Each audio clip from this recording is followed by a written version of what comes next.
Folks, welcome back into the 7 Financial Blind Spots. Kelley, big one here. No one likes taxes. Let's be honest. I mean, the only people who like taxes are the government guys. Yeah, they're collecting them. So tax collectors are happy, taxpayers are not. But let's talk about taxes, and specifically, let's talk about capital gains taxes for a minute. Yeah, great. I'm glad you brought that up, because capital gains taxes are the lowest amount you can pay in taxes if you have to pay taxes, right? That's the lowest amount. So you have to get a long-term capital gains tax. You have to own an asset for a year and a day. A year and a day. Year and a day. So if you own it less than that, it's taxed as ordinary income, right? So a lot of people that buy and sell and trade stocks have to pay that ordinary tax. They don't realize that until the next tax year. Yeah, that's no fun. But yeah, you've got the long-term capital gains tax is a nice way to take advantage of the markets right now, especially with real estate and stocks that have gone up, right, because the taxes are actually going to be lower now, and they're talking about taking away long-term capital gains benefits. That's scary, isn't it?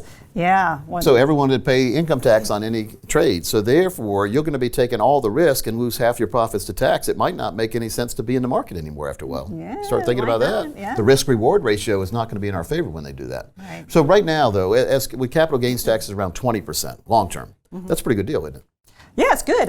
Like I say, they're talking about taking that away. I know, so if you've got a gain like that, take it. I mean, take it. Yes, you have to pay the taxes, but look at the gain you made, right? So it's important to do tax planning, in other words, to mitigate the tax code and to get rid of the big tax hits you might take in the future by taking some gains now. Well, taxes are only going to go up. Yeah. I mean, with the government spending, they like to put their hands in our pockets, right? Over and over again. So, yeah, over and over again, no matter what we do. So paying taxes now, doing Roth conversions, different things that you could take in capital gains is great to do now, because taxes are only going to go up. I mean, I think everybody agrees inflation is going to start hitting us, interest rates will start going up slowly, and then taxes probably will go up as well. So the other day I was talking to a nice couple. They had a really big gain in some stocks in a non-qualified account, which means you have to pay tax when you liquidate it. And they said that they were afraid of the taxes, so therefore they were going to keep in the stock. They weren't going to liquidate any stock.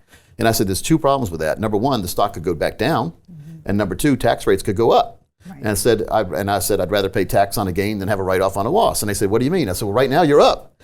There's no guarantee you're going to be up forever. I said, you're not up until you're out. Right. So you have to liquidate some of this. And it's all about tax planning. So maybe not all of it, but some of it, to start taking some of those profits and paying taxes at a low rate. Yeah, a lot of times what I tell people, if they've got a big run up in a stock, for instance, I say, sell half. Yeah. Sell half, put that on the table, go maybe protect that, do something more conservative, and then if you want to still be in that stock, then yeah, maybe it'll run some more, and then you'll get that. Well, if a stock doubles, if you sell half of the stock that you have, you basically broke even now. So even if that's the leftover stock that you still have in the market goes down to 0, you still didn't lose any money. Right. That's great. That's a great strategy, by the way. Great strategy, yeah. There's a lot of different things that we can do to help people with those strategies. Okay, folks, here's your chance to get that help. 805-941-0444 is the number to call, and Kelley and her team can get to work on you and that tax plan that you deserve.